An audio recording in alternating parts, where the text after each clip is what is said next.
seems to be some अरे भाई issue अच्छे with से नहीं the. आई कॉलेज मेरा तो यही है। Let me then join back once more. Just give me a minute, please. Sure, ma'am.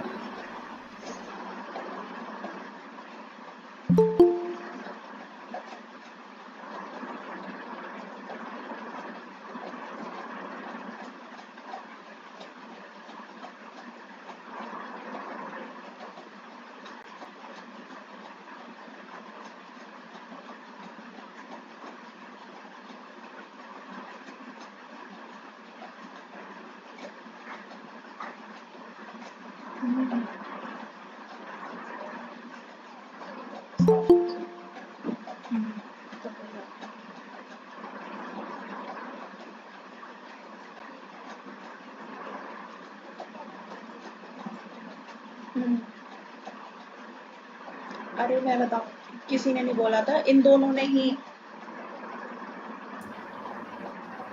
हाँ, हाँ। Once again, good evening all. Let's just wait for 1 or 2 more minutes, ma'am, to rejoin.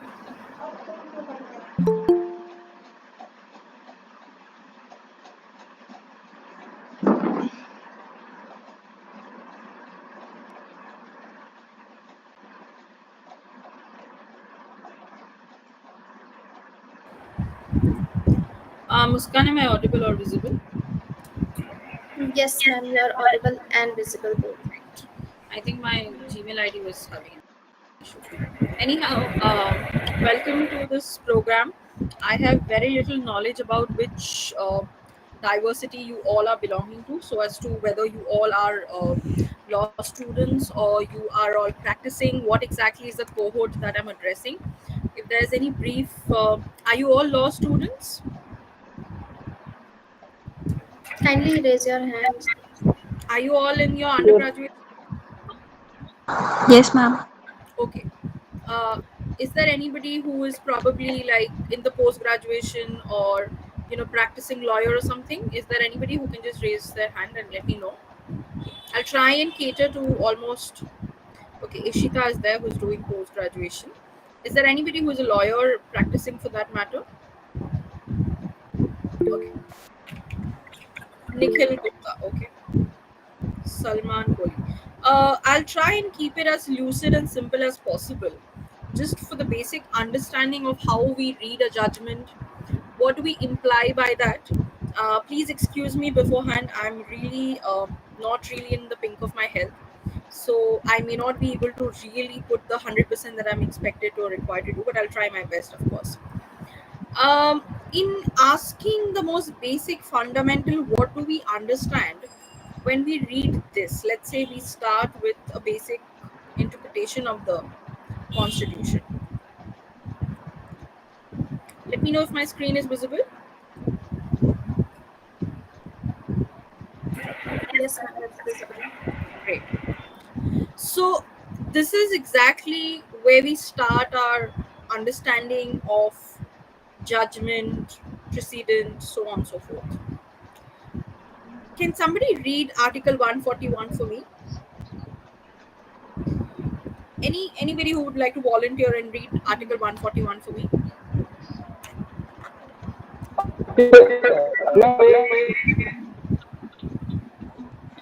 Arijit, I can't seem to hear you.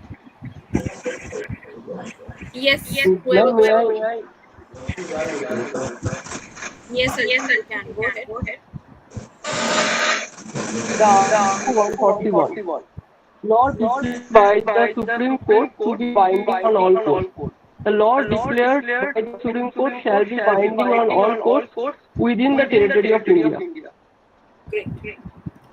When we have studied the basic edifice of a government, the most important thing that we have come across of understanding is that the legislature is the one who makes the law. The executive is the one who executes the law, which is promulgated by the legislature.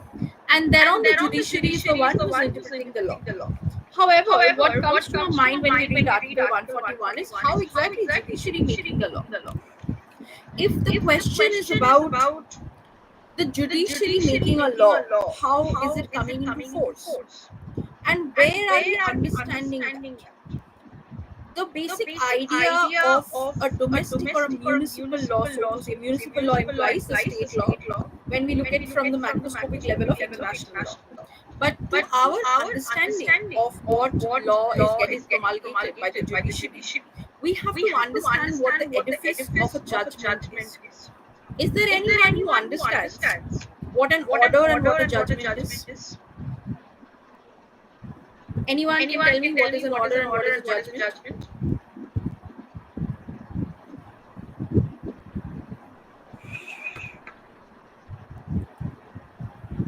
Yes, Salman, Harshit, either of you, if you would like to tell me what exactly you understand by a judgment and what you understand by an order. A judgment is given.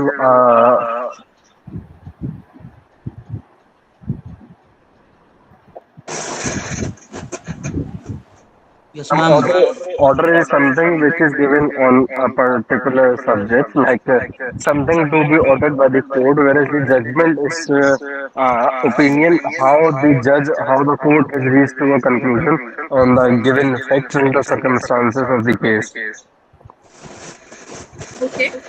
Okay. Anybody Yes, else? yes, ma'am. Yes, ma'am. Yeah, go ahead. Tell me. Ma'am, judgment is a final decision, ma'am, that explains the court's reasoning and the primary facts found by the judge. And what is an order Ma'am, then? yes, ma'am. Order is a formal expression of the court's decision that is not a decree. Ma'am, orders are typically used for procedure in intercourtly matters, ma'am. Ma'am, it's a basic. I hope you're not reading out things from the Google, because that is not the fundamental idea of this program today. It's because of if you do not know, then you try and understand a little better than where it is. Yes, Kapil, if you would like to add. Good evening. Yes, Kapil, go ahead. Yes, go ahead. Order जो है order और judgement जज दे सकता है और जो order है वो एग्जीक्यूटिव अथॉरिटी दे सकती है, जजमेंट नहीं दे सकती। Okay. Can we say that firstly, order is not the final decision of the court, whereas judgment is the final decision of the court with regard to the dispute that the judge is hearing in return of the legal argument that has been brought forward by both the parties? Or in other words, it's basically the ground of decree and order, more opinionated basis, say that is a reasoned decision which a judgment or a judge is giving on the basis of the case he, she, or they are hearing with regard to the dispute that has been brought into force. I'll repeat myself again. Judgment is the final decision that is given by the judge as with regard to the several hearings that happened in due course of the time. There are several judgments you can always read out, and I will always refer to you several prolific judges we've had beforehand. Justice Bhagwati, Justice Iyer. You can even read the recent judgments of Justice Chandrachud, before which Justice U. Lalit was there, Justice Deepak Mishra was there. The question is, if we read a lot more on the judgments, we understand that it's a final decree or a decision which has been given by the judge. But in terms of every single day that a hearing goes on, and it's very infamously referred as a court trial takes many years. That doesn't imply that each day that a hearing is going on, each day is going without or passing without an order. The judge will give a for that matter, a temporal order to, in his eyes, if there is something that requires a temporal order, so to say, thereon the final judgment or a decision can take like years to come as well, when the trial or the judgment is finally at its own disposal level or its final decree level. So one thing is for a fact that decision so as to judgment is a final one, so as to order is a temporal one. Judgment comes at the last, whereas the orders and decrees will come at the preliminary or maybe the temporary basis. I do not understand of you if you are coming from the legal background. These are the two terms I hope you have heard before, which is obiter dicta and ratio decidendi. Have you heard of these two terms before? Yes, ma'am. What are they? Arbiter dicta is the opinion on issue. It can be a substantive or it can just be just an opinion. Whereas the ratio decidendi is a conclusion on particular factual circumstances, which are rational on something, I can say. Okay, apart from Harshit, if anybody would want to add in. Okay. We hear you. Cool, Gaurav. Is there anybody else who would like to join in? What else do you think Arbiter dicta and ratio decidendi is? Yes ma'am, जो orbiter डिक्टा होता है ना, binding नहीं होता। वो एक common comments होते हैं जजेस के, जो कोर्ट प्रोसीडिंग में कहे जाते हैं। और मैम रेशियो डिसिडेंडी काफ़ी मुश्किल होता है उसको, अगर किसी केस की रेशियो डिसिडेंडी जाननी है उसके लिए कई टेस्ट होते हैं, रिवर्सल टेस्ट। तो काफ़ी मुश्किल से पता लगता है कि रेशियो डिसिडेंडी क्या है इसकी। बस all. So can we say in this sense that ratio decidendi is, I mean, I'm trying to use the terms that you people are using and I'll try and make it as easier as possible. That is, can we say that the ratio decidendi is the ground of the decision or the rationale behind which the decision has been taken? And arbiter dicta is technically the observation or the opinion that the judge has made during the course of hearing the case. Now, you all have put one thing forward, is that ratio decidendi is binding, so as to arbiter dicta is not binding. A judgment has both the promulgations or characterization. One, of course, the ratio decidendi, which is the ground on the basis of which, or the reason why the judgment has been given so. And arbiter dicta is while a judge reaches to those grounds of the decision, there are certain comments that it makes, which we know as its observation or opinion during the course of the arbiter dicta. Now, our understanding is, what does arbiter dicta have its own specificity in that case? A, it is not binding for obvious reason, but we also do understand as a sources of law, the precedent is promulgated by a higher judiciary. We understand that domestic code is like a cone or a triangle. It's a hierarchy basis, right? We started our discussion from the Supreme Court's Article 141. Why I started with that, and now I'm going to link it with the discussion I'm going to have with you now. Our understanding is that when a lower court, a sessions court, a trial court, a district court, metropolitan court, when they are the one who are deciding on a certain case, it can be appealed to a higher court, which is the High Court. Thereon, from the High Court also, we can go to the Supreme Court. So our understanding is, one thing is for a fact, if this is how we appeal, the judgments also percolate this way. So as to anything the Supreme Court decides on, it is very much binding on the courts which are below it. Similarly, when a High Court in a state is deciding on a case, the reasons on basis of which the case is decided, that is the ratio decidendi, so to say the law that it mandates on, the courts below that High Court will be mandated by such decisions of the High Court. This is very clear to us. But what is not clear to us, what is the stance of arbiter dicta that we were talking previously? In some cases, we will notice that arbiter dicta in case A may not be the reason on basis of which the judgment A has come out of case A. But sometimes certain courts do take recourse to case A's arbiter dicta as an inspiration, by saying that this was also discussed in a certain court and we are not believing it to be a ratio decidendi but an arbiter dicta, but we are getting inspired by it and hence our judgment is accordingly what we are putting on. So arbiter dicta is definitely not binding. However, arbiter dicta does form a very important and an integral decision if it certainly requires to be done so. In saying so, the courts can refer to arbiter dicta if it requires to do so. The next part of the entire process of understanding a judgment comes when we are reading the judgments as many times that we can.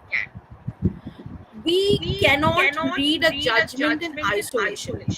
By that I imply, if we read one judgment and if we start mentalizing the legal term of it, which is annotation, if we start understanding the annotation easy, what it will happen for us is, for you, all of you who are law students today, for you reading a 200 page case law or the judgment is extremely quite tiresome and cumbersome to start with.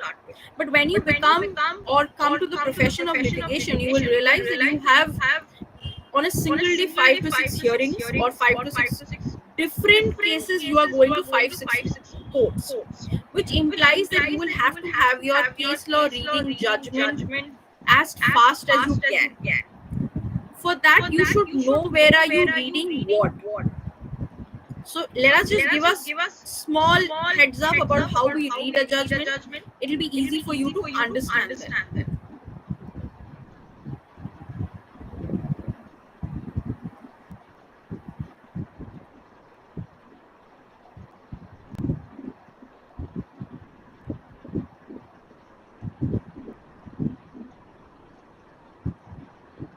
Let me know if my screen is visible. No, ma'am. Now it is. Okay, thank you. Firstly, let us start by reading or understand the basics of this judgment reading. When I want to read this judgment, what should be the title of this judgment? What do we understand by the title of the judgment? Or the title of the case? Yes, ma'am. Yes, ma'am. What is Secretary State of Karnataka and others versus Ume Devi and another. Okay, great. We can understand one thing is for a fact. This judgment that we can see in front of us is a state is the party of this judgment. That is Secretary State of Karnataka. Who can tell me what is a state as per the Constitution Article 12? Who is a state and what is a state? Article say 12 it tells about the state means parliament, state parliament, or any other body which is governed by the authority, local authority, government authority, partially or fully. And fourth is the any authority who is the partially funded by the government of India or government of state, or are fully funded by the state. That is called the state. In the one of the case in 90 board of the electricity bill versus state of Rajasthan 1963, in which case both define the electricity board is also comes under the definition of the state. There are several other organizations that come under the state. Thank you. Inqilab or Usmani? What is your name? Inqilab Usmani. I come to your law student Jamia Millia Islamia. Okay. Thank you.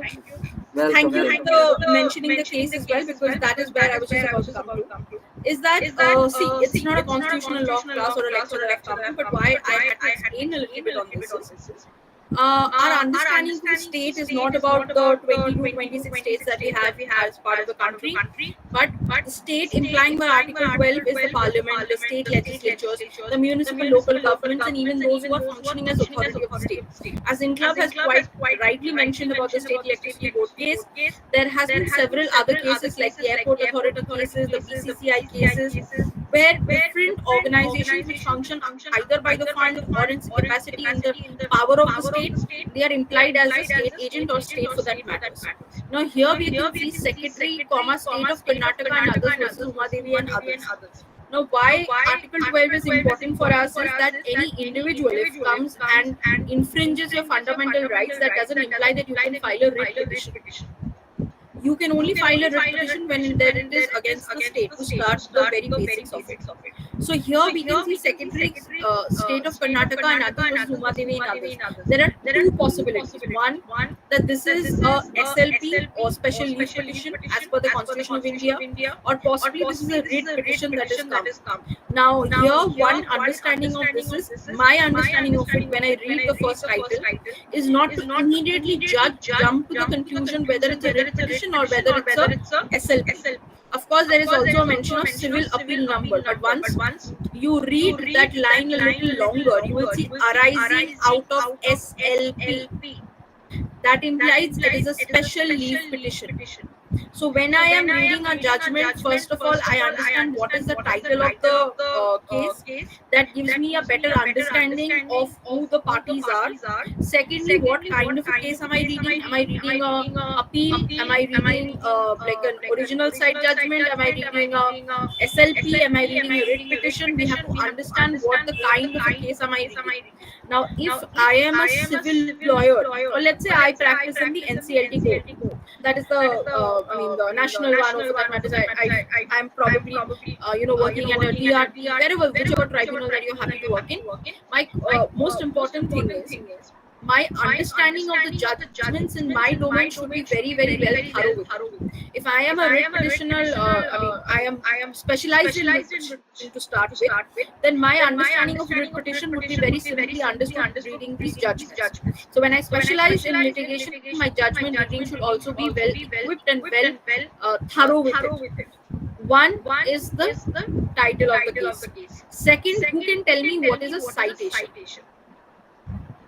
Citation. Citation 2006 INC 216. Now, why do we need to know the citation? The answer and the reason behind it is that this case of Secretary, State of Karnataka versus Uma Devi and others, there might be 4 cases with the same name. Because we are looking at judiciary as a whole, as a massive big scale level. So today it can be Rahul versus State of Delhi, State of UP. It can be Rahul versus State of Karnataka, Rahul versus State of Maharashtra. There can be many Rahul versus so and so forth, and similarly the vice versa. Now we have to understand there are many Rahuls that are present in the world, and similarly other names are also going to be available in the world. Therefore, the citation becomes very important. It tells us that whether it's an order or a judgment, whether we are reading an order of so and so of that citation, or we are reading the judgment of so and so of that judgment. Number 2, citation also implies that we are reading the correct judgment or not. So whenever a lawyer talks about a title, it always is going to be comma with the citation. Whenever the citation is referred to the court, it also tells the court whether it's a recent judgment or is it an old judgment. Why? Because we can see the year is also mentioned in the citation itself. 200 INSC 216. That clearly tells us that the judgment is of 2006. Now, one more thing you have to see when I'm showing you that slide. It says Manu/SC/1918/2006. Manu, MANU. This is a citation which has been put forward by Manu Patra, because I am reading to you a judgment from Manu Patra itself. So our understanding of it is that the citation has been added by Manu Patra. There are several different organizations which have put in their own citations. When I read the same judgment on SCC online, you will see SCC/citation. When I read the same judgment on All India Record or AIR, I'll see AIR/so-and-so citation. Similarly, in Indian Kanun and so on and so forth. Indian Kanun is a free portal that you can always utilize. Remote access of your institutions give you access to these Manu Patra, SCC Online, Gestor, HEN, XYZ, whatever the others you are requiring. Now, if your institution doesn't have remote access, I cannot force you to have your remote access in different capacity. but it is preferable if you utilize or use these sites like Manupatra and SSC because they are more reliable in nature. They are more in capacity of reading a judgment is much better annotated, and of course the citations are fairly much better in Manupatra and SSC online. But if you do not want to go ahead with it, you can of course take access to these Indian Kanun and so forth, which is free in nature. But the main idea should be that you are taking access to whatever it is to read judgments thoroughly. Now, the second thing that we need to understand from this reading of judgment is what about the entire episode of one we have done about the title.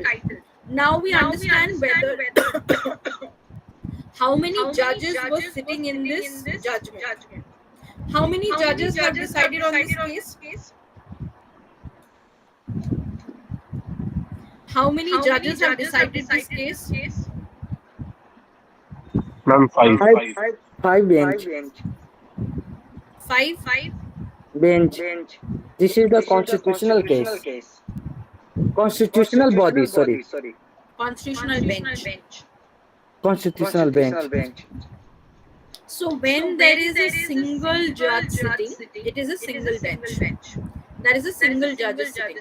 Now when there is more than one, so to say two people, it is division bench. And the constitutional bench would require minimum of 5 people to sit. Now my question to you here would be, does anyone know what is the highest number of judges that are sat for a constitutional bench in our country? The case, can you tell me? Ma'am, 13. Keshwanand Bharti. 13. Keshwanand Bharti versus none of England. There were 13 judges for that case, and 13 judges had sat down to sit down on the case of Keshwananda Bharti, which of course introduced to us various concepts of the constitutional basic doctrines and so on. Here tells us that there are 5 judges who are sitting on understanding the constitutional bench. When we go to the idea of bench, we also need to understand when we go to a single bench, we can appeal to the division bench. Thereon, if we wish to go and appeal to the Supreme Court of India, we can always do so with a certification or by filing an SL. Now, the next part of the understanding of the judgment, we will come across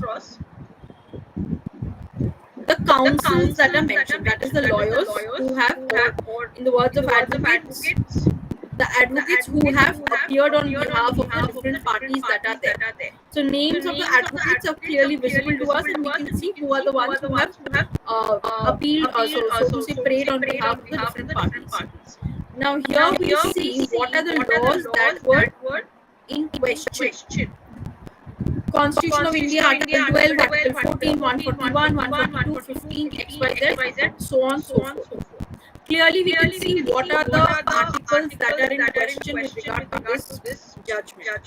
So, if I am, as an advocate, filing a case in a certain court where the same laws are prevailed or same laws I am fighting a case on, so when I am going to refer a judgment, I will first flip through and see what are the laws that were used in that previous precedent or judgment that I am referring to. Because that gives me an idea whether at all that judgment which I am going to refer to is useful to the case that I am presently having in hand, yes or no. See, you can see there are several several articles of the Constitution that is mentioned. But if I am going and filing a case in the High Court with labor law, which has no relevance with, let's say, the Constitution of India and certain provisions, then this judgment will be of no use to me. Then I will have to go and find a case which will be prevalent with the section that I am going to file my case in. This basic understanding of reading in judgment is coming from this. Whether this judgment is at all required for the case that is in my hand, yes or no. In understanding whether this judgment is what I get cited in the court or not. So if I take let's say a trial court judgment and go to the Supreme Court and say, see, my lord, this trial court has mentioned this precedent, so you will also have to hear. So understanding of the basic concept of reading a judgment comes from there. That my idea where the court of hierarchy comes. What are the laws that are relevant, and most importantly, what are the cases they have referred as well. So I'll tell you.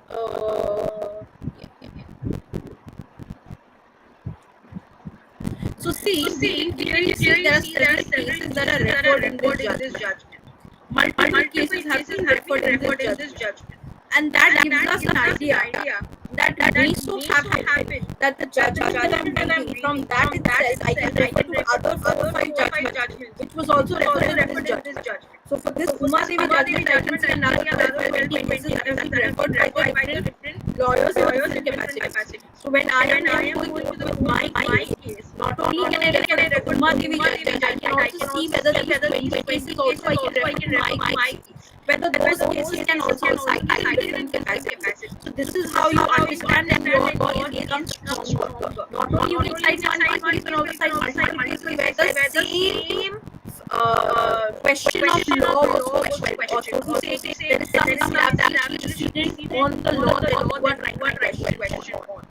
The next understanding of my judgment is what were the facts of the case. Now, when I start studying the facts of the case, it would be a little longer and would be very important as most important for a litigant that you know the facts of the case. Because in many times, if you read or for that matter, you watch the live videos of the Supreme Court and High Court, you will see that in most of the cases at the preliminary level when the judges are asked about the facts, sometimes the lawyers themselves are not well aware of the facts. There are junior lawyers, interns, or even parties themselves who are slightly like the lawyer. As a lawyer yourself, please be well aware of the facts of the case that you are pleading. You cannot say that this murder has happened at 5 a.m. when the answer should be 5 p.m. AM and PM can definitely change the entire system of law itself. And you will see that when you watch a lot of your live videos of Supreme Court and High Court. Basic aspects of the fact be well thorough with it. Number 2, please have a date diary or a calendar. Now, what do I imply by that? You should have a register of date. This time, so and so person met so and so. At this hour, so and so person went to so and so's house. At this hour, so and so person was killed. At this hour, fire was filed. At this hour, this person was arrested. At this hour, whatever it is, the trial started. Because that is very important. It is almost a ready no which you always ask you. Time and days is something that must maintain as part of your case. Something that I'm teaching you. Of course, it's part of internship coming across the daily schedule, some calendar, some just maintaining the date and time is something that should be well thorough with as part of the facts. These form very crucial decisions of the case. When we read the judgment, you will see that there are different contentions by parts. I can't find myself here.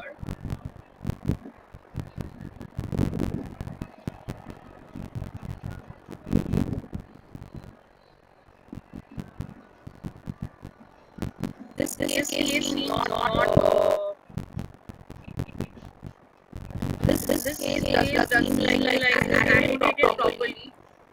There should be the contentions of the lawyer as well as the contention of the defendants. So this is very important when you read the basic or